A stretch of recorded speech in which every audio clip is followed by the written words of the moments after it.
안녕하세요 여러분, 도쿄뮤직입니다. 이틀 전 엔비디아 실적 발표의 예고는 S&P 500에서 여기 이렇게 약 0.7% 정도 하락했었는데 어제는 0.7% 정도 반등을 하면서 S&P 500은 제자리를 되찾은 상태인데요.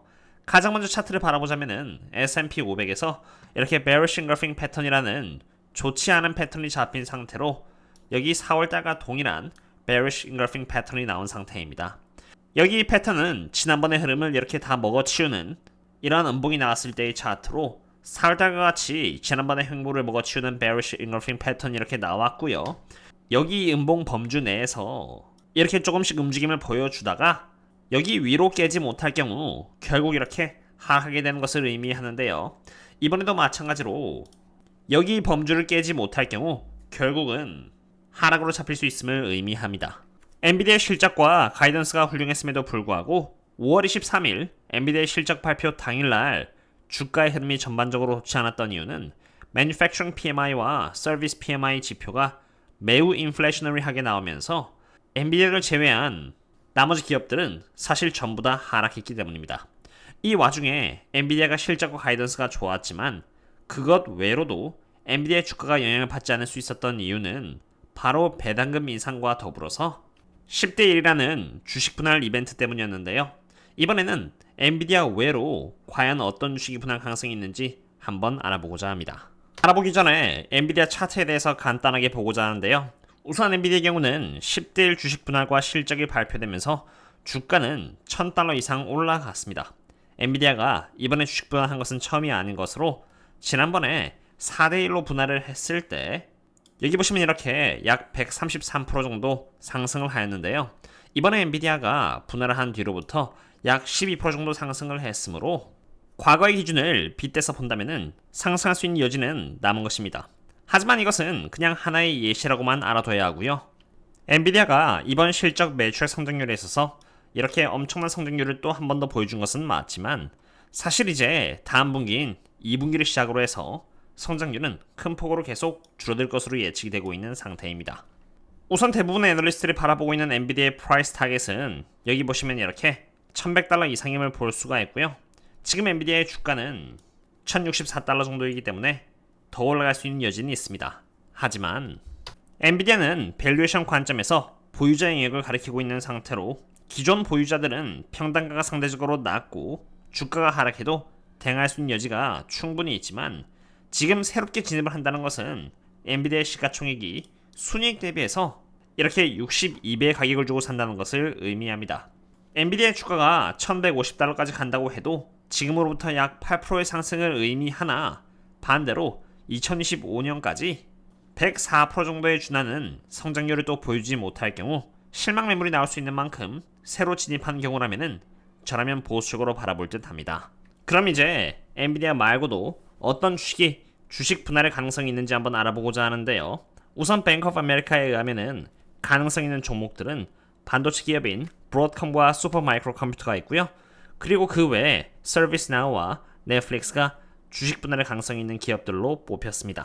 그리고 추가로 부킹홀딩스 또한 가능성이 있다고 거론되고 있는데 한 개의 주식당 $3,500 이상이기 때문에 가능성이 있고 부킹홀딩스는 참고로 최근에 배당까지 시작하는 등 주주 환원에 힘을 쓰려고 하고 있기 때문에 뱅크 오브 아메리카에서는 가능성이 있다고 바라보고 있는 것입니다.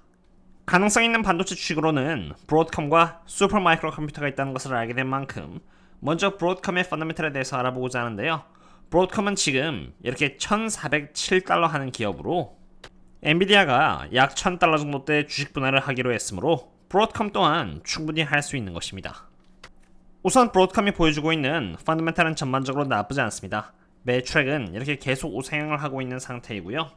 영업이익과 비슷한 개념인 여기 EBITDA 그리고 잉여 현금 흐름인 프리 캐시 플로우 또한 전반적으로 흐름은 좋습니다.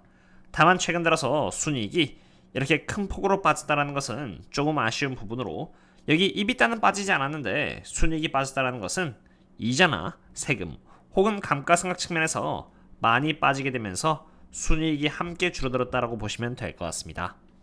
그리고 또 한 가지 우려가 되는 부분은 바로 브로드컴의 재무 상태표인데요. 여기 보시면은 오랜 기간에 걸쳐서 부채가 천천히 하락해 왔다가 최근 들어서 부채가 급격히 늘어났다는 것을 볼 수 있습니다. 이것은 브로드컴이 사실 VMware를 인수하게 되면서 부채가 큰 폭으로 증가한 것인데, 매출이 갑자기 증가한 이유도 VMware를 인수하면서 VMware의 매출액이 합산되었기 때문입니다. 브로드컴의 경우는 주식 분할 가능성도 있지만 사실 여기 이러한 부채 때문이라도 유상증자를 통해서 주식을 분할하지 않고 오히려 주식의 숫자를 늘려서 현금 시장으로부터 땡겨올 가능성도 있다고 봅니다. 이렇게 브로드컴도 있지만 사실 저의 경우는 특정한 이벤트의 발생 유무에 따라서 투자한다기보다는 가능하면 저평가를 받고 있대 펀더멘털이 좋거나 나아지고 있는 기업을 대상으로 시간을 두고 빌드업을 하면서 평단가를 낮추고 수량을 늘리는 방식으로 투자를 하고 있는데요.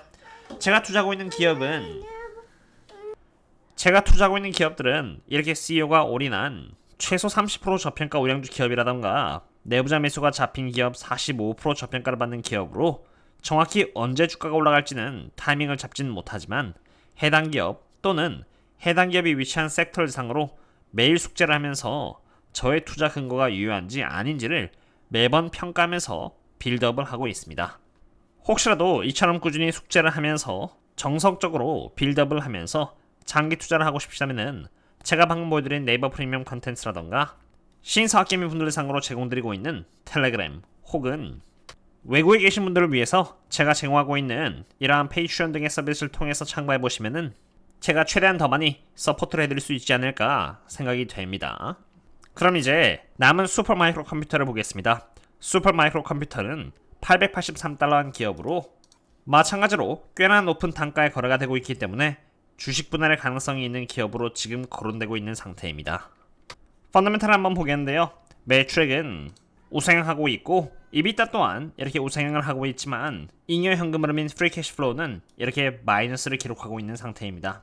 잉여 현금 흐름이 이렇게 마이너스인 이유는 캐펙스가 높아져서인데, 제가 매일 추적하는 기업이 아니기 때문에 어떤 이유에서 캐펙스가 이렇게 높아졌는지 모르겠지만 투자 등의 이유로 이렇게 캐펙스가 굉장히 높아져 있는 상태이고, 바로 이렇게 높아진 캐펙스로 인해서 프리 캐시플로우가 이렇게 마이너스를 기록하고 있는 상태인 것입니다. 비록 캐펙스가 높아서 현금 흐름이 좋지 않은 기업이긴 합니다만 기업이 지금 당장의 수익을 희생하고 캐펙스를 늘린 데에는 앞으로의 성장률을 늘리기 위함이었을 것입니다. 실제로 24년 6월 30일까지 지난해 대비해서 이렇게 102% 정도의 순이익 성장률을 바라보고 있고 25년에는 38% 그리고 26년에는 28%인 만큼 SMCI는 높은 성장률을 기록할 것이라고 예측이 되고 있는 상태입니다. 물론 밸류에이션 관점에서 바라봤을 때 지금 SMCI는 38배로 앞으로의 연평균 순이익 성장률인 이렇게 35% 대비해서 고평가를 받고 있는 상태이긴 합니다만, 연평균 순이익 성장률 35% 대비해서 PE 멀티플 38배는 프리미엄을 고려한다면 적정 주가이지 않을까 생각도 됩니다. SMCI의 경우는 여기 주황색 아래로 이렇게 내려오게 된다면 그때부터는 저평가가 되는 것이고요. 주가가 지금으로부터 약 10% 정도 이렇게 하락한다면 그때가 바로 PE 멀티플 30배로서 저평가의 거래가 된다고 생각하면 되겠습니다. 오늘은 엔비디아와 엔비디아 외로 어떤 기업이 주식 분할의 가능성이 있는지 알아보았는데요. 저는 트위터 X와 인스타그램을 통해서 많은 분들을 서포트하고 있는 상태로 혹시